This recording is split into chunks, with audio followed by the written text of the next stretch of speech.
Ishita blind ডেটে এসেছিল একটা ছেলের সাথে। আসলে ও আসতে চায়নি, ওর বোনই ওকে জোর করে পাঠিয়েছিল।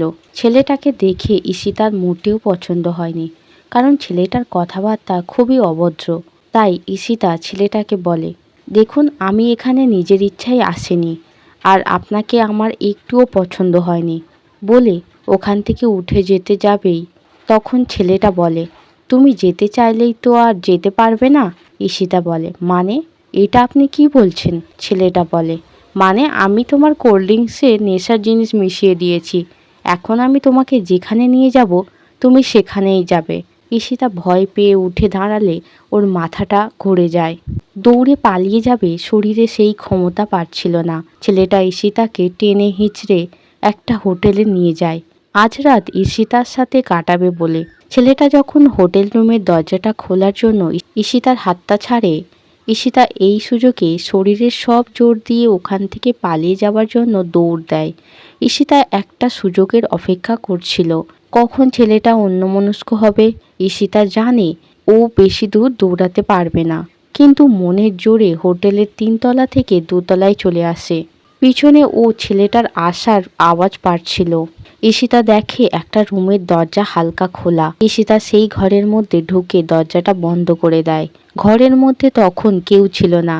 ঈশিতা দরজাটা ভিতর থেকে বন্ধ করে স্বস্তির নিঃশ্বাস ফেলে বিছানায় শুয়ে পড়ে। মাথাটা খুব ঘুরছিল ওর। আবির বাথরুম থেকে বার হয়ে দেখে ওর বিছানাতে একটা মেয়ে শুয়ে আছে। আসলে আবিরও আজ একটা মেয়ের সাথে ব্লাইন্ড ডেটে এসেছিল। মেয়েটাকে ও আগে কখনো দেখেনি, শুধু অনলাইন একটা অ্যাপেতে কথা হয়েছিল।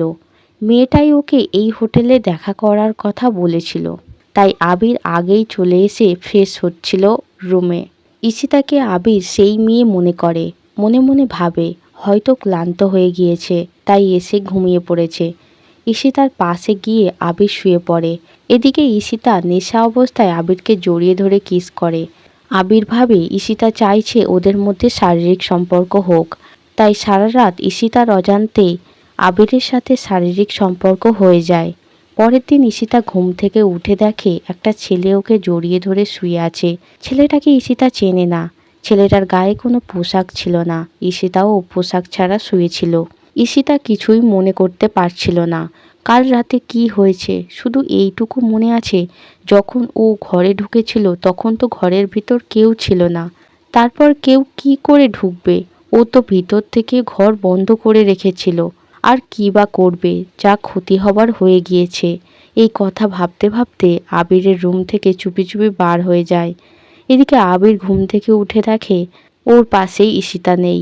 নিজের ফোনটা নিয়ে মেসেজ করতে যাবে তখনই দেখে কাল যার সাথে ব্লাইন্ড ডেটে আসার কথা ছিল সেই মেয়েটা মেসেজ করেছে। লিখেছে, আমি দেখা করতে যেতে পারবো না আজ, আমি পরে তোমাকে জানাবো। আবির অবাক হয়ে যায়। তাহলে কাল রাতে আবির যার সাথে শারীরিক সম্পর্ক করলো সেই মেয়েটা কে? রাতে কেনই বা ওর ঘরে ঢুকেছিল? আবার সকালে গেল কোথায়? এইভাবে কয়েকটা মাস কেটে যায়। আবির ও ঈশিতা দুজন দুজনকে ভুলে যায়। আবিরের বাড়ির লোক বিয়ের জন্য ওকে প্রেশার দিতে থাকে। আবিরের মা বলে, আমি তোর জন্য খুব সুন্দর মিষ্টি মেয়ে পছন্দ করেছি, তুই একবার ওর সাথে দেখা কর। আবির বিরক্ত হয়ে বলে, তুমি কোথা থেকে এত মিষ্টি দেখতে মেয়ে খুঁজে বার করো বলো তো? আমি এখন বিয়ে করতে চাই না মা। আবিরের মা বলে, তুই কি চাস না আমি মরার আগে নাতিপুতির মুখ দেখে মরি? আবির জানে ওর মা ওকে ইমোশনাল ব্ল্যাকমেল করছে, কিন্তু এর উপর ওর কিছু বলার মুখ নেই। তাই মাকে বলে, ঠিক আছে, তবে এটাই লাস্ট। যদি মেয়ে না পছন্দ হয় তুমি আর আমাকে বিয়ে নিয়ে জোর করবে না। ওর মা বলে, হ্যাঁ বাবা ঠিক আছে, আগে দেখে তো আয়। ঈশিতার বাবা আর ওর সৎ মা ওকে বিয়ের জন্য জোর করতে থাকে। আসলে ওর মা মারা যাবার পর ওর বাবা আবার একটা বিয়ে করে।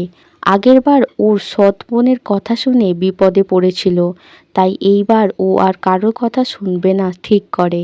ঈশিতার সৎ মা বলে, তোকে এবার বিয়ে করতেই হবে, তুই না বিয়ে করলে তোর ছোট বোনকেও বিয়ে দিতে পারছি না, তোর জন্য ওকে কেউ পছন্দ করছে না।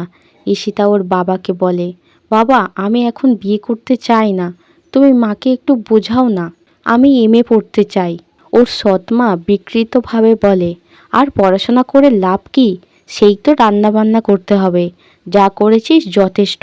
ঈশিতার বাবাও ওর সৎমার উপর কোনো কথা বলে না। সৎমা বলে, যে ছেলে দেখেছি তাকে বিয়ে না করলে পাড়ার একটা লম্পট বেকার ছেলেকে দেখে তার সাথে বিয়ে দিয়ে দেব।